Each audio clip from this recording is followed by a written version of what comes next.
हे अपरा टीवी, मैं हूं सफीला। एक इटालियन साइंसदान ने 1630 में पीसा के झुके हुए टावर पर यह एक्सपेरिमेंट किया। उसने एक 10 पाउंड की गेंद और एक 20 पाउंड की गेंद को पीसा की ऊंचाई से जब जमीन पर फेंका तो उसने ये ऑब्जर्व किया कि दो मुख्तलिफ वेट वाली गेंदें सेम रेट से जमीन पर गिर रही हैं। उस बात से उसने ये नतीजा अखज किया कि इन दोनों गेंदों पर कोई सेम फोर्स इनको पुल कर रही है जमीन के सेंटर की तरफ। तो उसने उस फोर्स को ग्रेविटी का नाम दिया।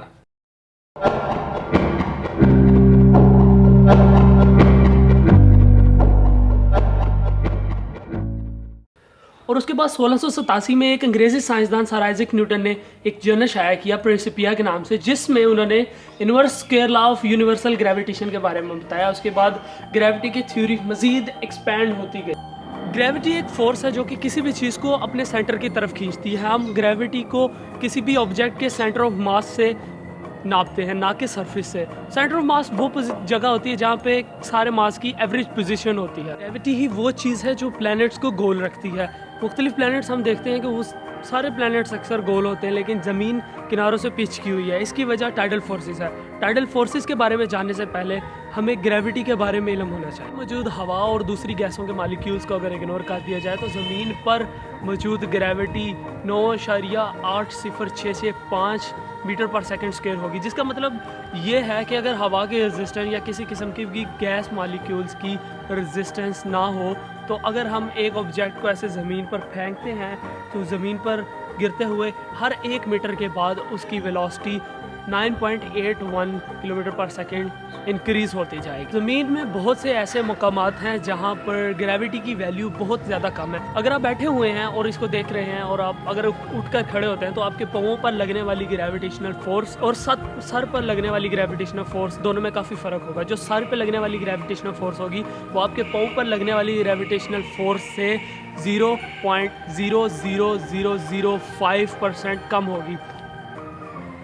हमें तो महसूस नहीं होगी, लेकिन अगर आप 300 किलोमीटर लंबे देव का इंसान हैं तो फिर ये फोर्स आपके सर पर पाँव की निस्बत 10% कम होगी। फिर भी आपको महसूस नहीं होगा, मगर आप ऑक्सीजन की कमी की वजह से चकरा कर ज़रूर गिर जाएंगे। चाँद, जैसे हम जानते हैं, ये भी एक प्लैनेट है। इसमें भी ग्रेविटेशनल फोर्स मौजूद है। ज़मीन के मुकाबले में ये काफ़ी कम है और जो ज़मीन की ग्रेविटेशनल फोर्स है वो काफ़ी हद तक ज़्यादा है। एक ऑब्जेक्ट दूसरे ऑब्जेक्ट को अपनी ग्रेविटेशनल फोर्स की वजह से इफ़ेक्ट करता है तो इसे टाइडल फोर्सेस कहते हैं। जिस तरह से चांद की ग्रेविटी ज़मीन पर इफ़ेक्ट करती है।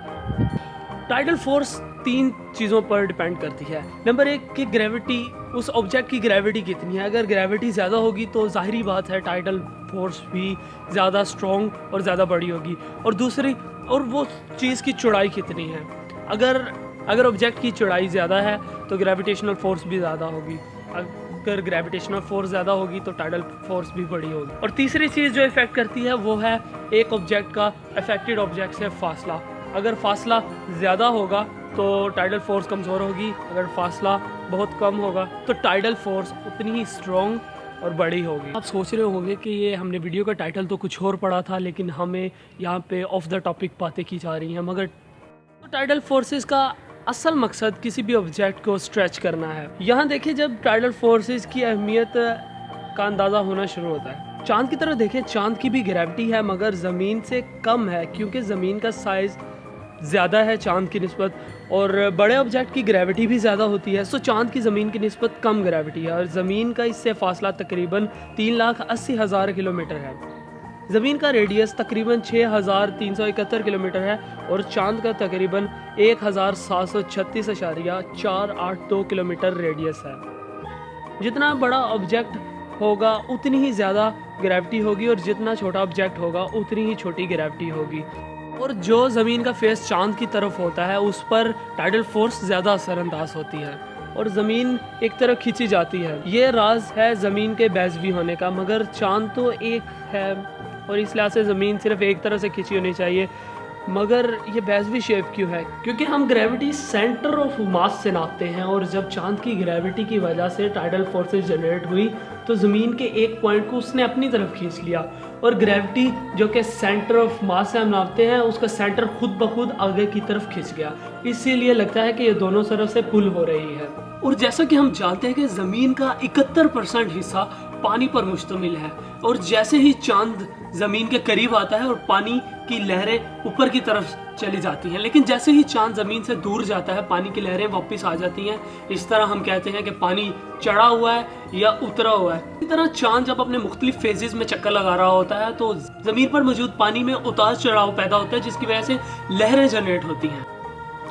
तो ये तो हो गई चंदा मामू के पीछे की साइंस कि वो किस तरीके से ज़मीन को इफेक्ट करता है। मगर क्या हो कि अगर चांद गायब हो जाए? खैर, इतने बड़े ऑब्जेक्ट अचानक से तो कहीं गायब नहीं होते।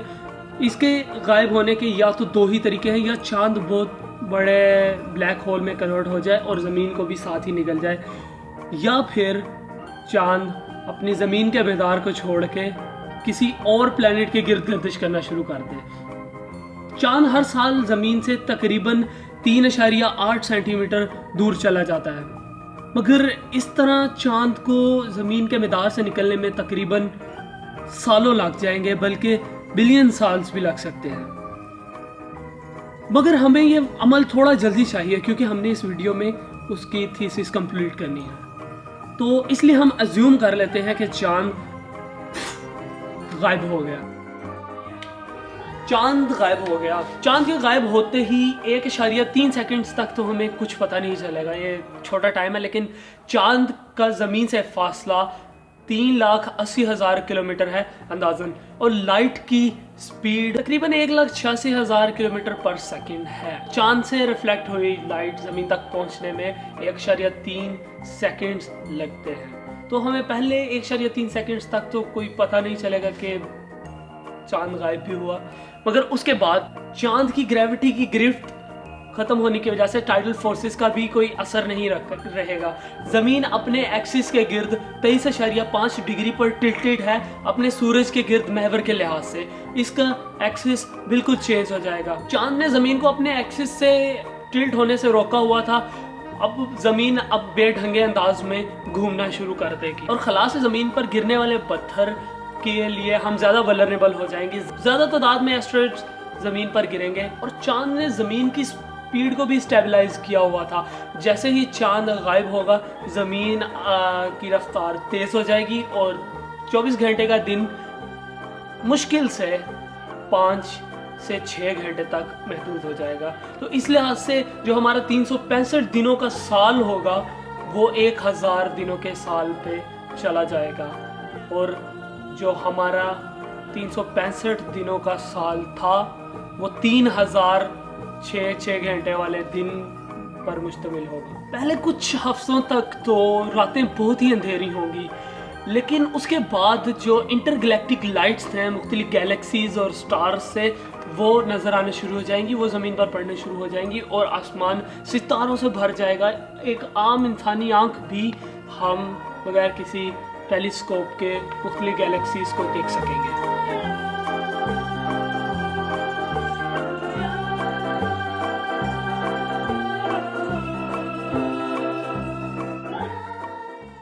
उसके बाद जो सबसे इंटरेस्टिंग बात होगी वो ये होगी कि हम नॉर्मल इंसानी आंख से जो चांद के बाद कोई सियारा देख सकेंगे तो वो मार्स होगा। चांद के जाने के बाद शायद प्लैनेट मरकरी घूमता घूमता अपने ऑर्बिट से निकलकर ज़मीन के गिर्द गर्दिश करने लग पड़े और वो ज़मीन का चांद बन जाए। और टिल्टेड एक्सिस ज़मीन का होने की वजह से इतनी ज़्यादा तेज़ सर्दियाँ और बहुत ज़्यादा संगीन गर्मियाँ हमें मिलेंगी यहाँ ज़मीन पर। हाँ, डेफिनेटली ज़मीन पर फिर कोई एक्लिप्स का कॉन्सेप्ट नहीं होगा, ना ही ल्यूनर और ना ही सोलर एक्लिप्स। अगर अगली दफ़ा आप चांद की तरफ नज़र दौड़ाएं तो उसको बड़े अदब के साथ देखिएगा, क्योंकि बचपन में वो आपके मामू, बड़े होकर वो आपकी महबूबा और कभी कभी गमख्वार भी बन जाता है। चांद ने ज़मीन को मुख्तलिफ एहसानात से नवाजा है। चांद ज़मीन का सिक्योरिटी गार्ड है। तो अल्लाह ताला से शुक्र अदा कीजिए कि उसने हमें ये चांद दिया, जिसकी वजह से ये ज़मीन पर हमारी लाइफ इतने अच्छे माहौल और इतने अच्छे हालात में पॉसिबल हो सके। और हमेशा की तरह थैंक्स फॉर वॉचिंग। अगर आपको ये वीडियो अच्छी लगी है तो please comment thumbs up for this video और सब्सक्राइब करें। इससे आपको हमारी लेटेस्ट आने वाली वीडियोस के बारे में नोटिफिकेशन मिलता रहेगा और आप हमारा कोई भी कंटेंट मिस नहीं करेंगे और हमें ग्रो करने में मदद दीजिए। ये हमारी प्रीवियस वीडियो है, ये हमारी नेक्स्ट वीडियो है। सब्सक्राइब करने के लिए यहाँ पर क्लिक करें।